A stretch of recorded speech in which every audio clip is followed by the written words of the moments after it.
Alam nyo guys kung ano meron. Si Canada, starting December 14 hanggang February 15. Tama ba? Yung mga grocery, walang tax. Titignan natin yung pinagkaiba. I-check natin bukas. Yung sa akin naman, nuhulugan ko yung card ko na yun. Matagal ko hindi ginagamit. Sobrang tagal ko hindi ginamit. Di ko pala na-activate. Yung gagamitin ko na sa grocery, card unreadable. Tapos tumawag ako, inayos niya. Nung inactivate ko naman sa mga ATM machine, decline. Tapos walang laman.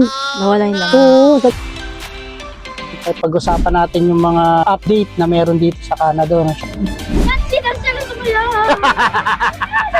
Hi guys, dito nga pala kami sa one of the tourist spot dito sa station. Dito nga pala sa Canada pag family day. It's holiday. Good.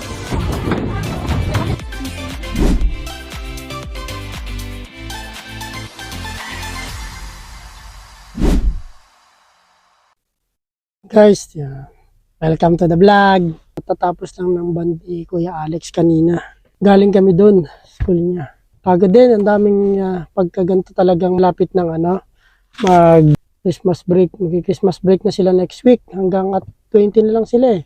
Last day, December 20. Oh, December 20. Yung kanina band performance Band nila. performance ni Kuya Alex kanina. Bari, singit-singit kami ng mga schedule. Buti yung mga schedule nila, sa sobrang dami ng schedule, yan ang magiging kalaban talaga pagka meron kang anak. Ano na, kung marami ka, ang dami mong anak na isisingit-singit yung mga schedule, no? Nag-cancel na nga ako ng isa kanina. Nag-cancel na kami ng appointment kasi priority namin yung maka-attend kami dun sa performance ni Kuya Alex kasi minsan lang yun eh, mangyari sa buhay ng bata, di ba? Pinuntahan talaga namin kanina. Okay naman, nakakatuwa lang. Kasi siyempre parang kailan lang na dumating kami rito. Parang ilang taon lang siya. 4 years old pa lang siya nun. 4 years old pa lang siya, di ba? Imagine mo, 11 years old na si Kuya Alex. Napakabilis. Sinlaki mo na siya. Grabe ka naman kasi laki. Tapos marami. Inayos pa namin yung bank account namin, no? Kasi nga, meron yung isang, uy! Oh my God, Nadulas. nadulas. Yan pa isa, black eyes ngayon. Nakaboots Grabe. na yan, ha? Oh, nakaboots na siya, nadulas. Black eyes nga pala ngayon, guys, kasi itong nakaraan, puro, freezing rain. Yung nakaraan, di ba, vlog ko, snowstorm. Freezing rain kasi, pag bumagsak yan, parang black eyes. Nadulas yung, bahay. Sana okay lang siya. Yun nga, dami namin inaayos yung bank account namin kasi pag nagde-deposit kami, hindi agad nag-a-appear, ang tagal, di ba? Oo, hindi.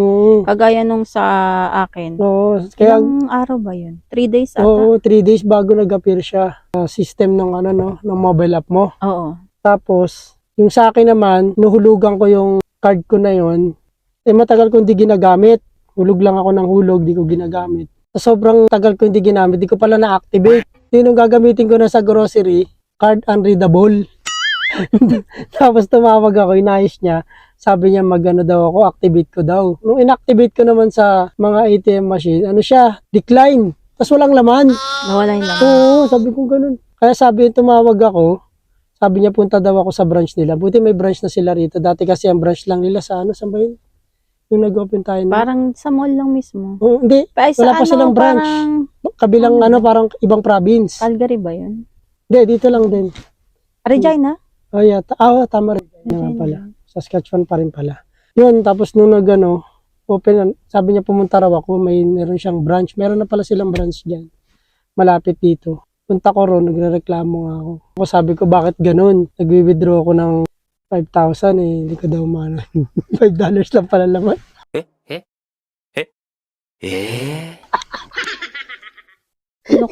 Talagang madedecline ka. Hindi na, pagas na nga tayo, puro tayo kalokohan. 5,000 ba nang wini-withdraw mo? $5 na laman ng account mo. Sabihin sa'yo ng teller, dati ka bang ulol?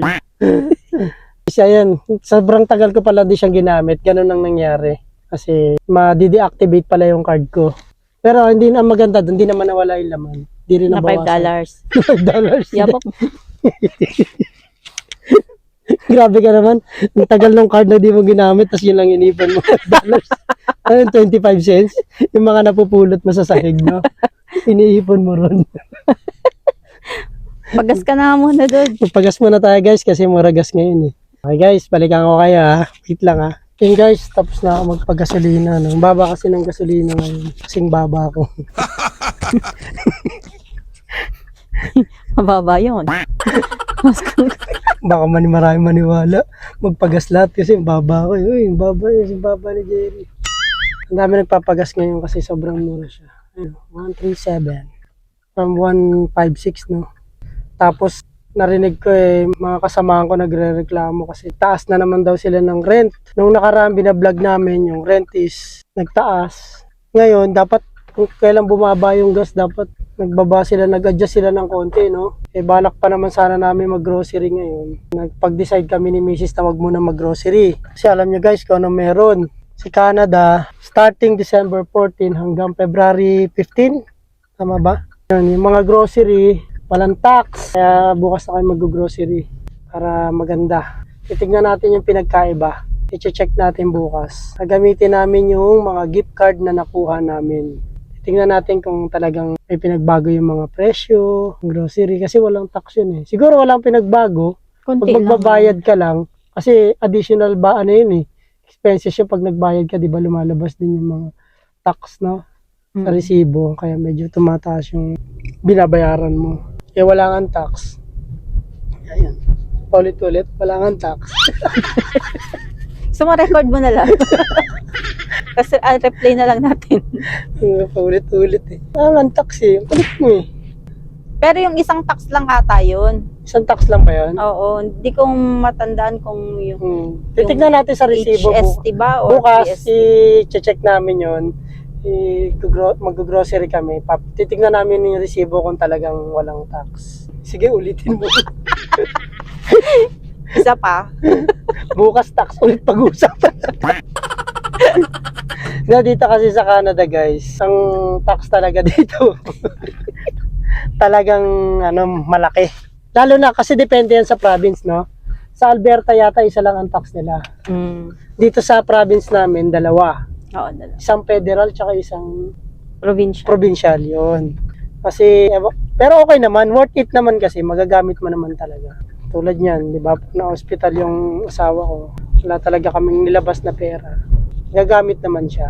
Lahat naman ng sakop ng Canada. Sakop naman lahat wala sa namang tax. binabayaran pagdating sa healthcare. Sa healthcare, wala talagang binabayaran. Di tulad ng tatay ko. Tay, pagaling kayo ha. Konting Palakas kayo. kembot. Konting kembot, gasto. Sa Pilipinas talaga ganun eh. Sana maging ganun na rin no. Kasi laki rin ang tax sa atin eh. Pilipinas eh. Kawawa din yung mga yung mga tag nito, yung walang pang pa-hospital, di ba? Yung hindi nila worth. Hindi naman sa kasi syempre dapat ganun dapat. Kasi dito, kahit dito, homeless, pag pumunta sila sa emergency, halimbawa, nadaanan lang sila dyan ng tao na unconscious sila sa kalsada, tatawag lang yung mga tao ng 911, i-pick upin sila ng ambulance doon, dadalhin sila sa emergency. Wala rin silang babayaran. Kumbaga yung service ng may pera sa walang pera, parehas lang. O, pantay-pantay. Kaya yun lang. Compare lang namin. Kasi laki ng ginastos kay tatay. Kasi sa Pilipinas, Ang laki rin talaga. lalo na kung private hospital. Lalo na Kagaya isa yung pa. kay tatay, di ba? Kinausap pa tayo ng nurse. Okay po ba sa inyo yung ganitong presyo? Ba tinanong pa tayo? Kasi nga, hindi nila i-admit dahil kailangan meron kang admission fee. Oo, admission fee. Diba? Yun ang mahirap dun sa atin. Doon sa unang na hospital si tatay, wala namang binayaran. Kasi public naman. Public yun kasi na-covered naman na lahat ng PhilHealth tsaka ng senior niya. Pero doon sa private, nako grabe. Nakakapagtaka lang doon, yung doktor, professional fee, ayaw idaan doon sa binigay ng munisipyo ng Cavite. Gusto cash. Di ba? Kaya nga, bakit Nakakapagtaka lang, ba't kailangan cash? Di ba pag babayad ka kailangan may receipt, di ba? Resibo na. Napagtaka lang. Tawag nila doon parang professional fee, no? Doctor's fee. Doctor's fee, parang ganun, doctor's fee. Dapat kasi pag ganun, kahit na anong type of payment, 'di ba? Yung halimbawa either check, either cash, either credit or yung letter from the official, 'di ba? Dapat tinatanggap nila. Kaya napag-usapan namin yung kasi nga yung tax nga, 'di ba? Parehas naman tayo nagbabayad ng tax sa Pinas, dito sa Canada. Parang na-compare lang namin ng asawa ko yung mga gagamit ng tax. Sa Pilipinas, Syempre, tagal din natin nagtrabaho dun, di ba? Tagal din Ramdam ako. na ramdam mo yung kaltas ng tax. Kaltas ng tax. Pero hindi mo masyadong ramdam kung saan napupunta yung tax. Mm. Dito naman, medyo malaki yung kinakaltas ng tax din. Pero, Lalo na nung nagtrabaho ka sa ABS-CBN, di ba? Ang laki ng tax ng mga artista, di ba? iba ang tax nila sa regular na employee. Oo, ang tax Kumbaga nila. nasa ibang class sila. Pero confidential na kasi yun. Kaya, Confidential. Hindi na namin na yun. Kaya nakapagtaka lang kung sakaling ganun sana talaga magagamit nung nangangailangan yung mga tax na kinakaltas, di ba? Na-compare lang namin. Kasi nga yun ang pag-uusapan natin bukas, itatry natin. Kasi yun yung meron bukas, parang parang pa-Christmas yun, no? Na walang parang ngayong holiday season ata, holiday season na binigay ni Canada ngayon. na naka-hold Starting naman. December 14, no? Kaya, Hindi naman siya forever, pero hindi naman siya titignan nila kung magwo-work yun para makatulong. Kasi nga, magawa nga ng dumaan tayo sa pandemic, sa crisis, sa gawa crisis ng din, inflation. mga pinag-usapan natin last vlog yun. Itatry nila, baka makabawi sila, makatulong ba sa mga sa atin. Hirap din, taas kasi lahat ng presyo eh. Imagine mo yung mga kasamahan ko nga akala niya hindi natataas yung upa niya. Tumaas na naman yung rent niya. Ang laki ng tinaas ng rent. 100 na naman ang tinaas. Kaya nakapagtaka lang. Dapat bumababa. Ang dinadahilan pa dun sa letter ng rent. Kino-compare ibang province. Saskatchewan tayo. Hindi naman ganun ka yung diba? Kino-compare sa Alberta, Vancouver, BC.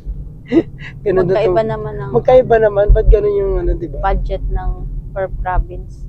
Dapat sana ang presyo nga magkaiba eh. Dapat sana kung pag bumaba na yung price ng mga grocery, nag-adjust na lahat, dapat sana yung renta bumaba na. Yun lang, suggest lang naman. Para di mahirapan yung mga tao. Kasi nabasa ko sa balita, maabot na 1,500 ang homeless ngayon sa Saskatoon. Ang dami na rin Oo, 1,500 na. Nabasa ko sa balita, sa Google news, nabasa ko siya. Nag-update sa akin yung Google News every day. At gulat ako, 1,500 na yung homeless. Okay guys, see you tayo bukas. Tignan natin end ko muna tong usapan. Bukas continue natin. Bye-bye!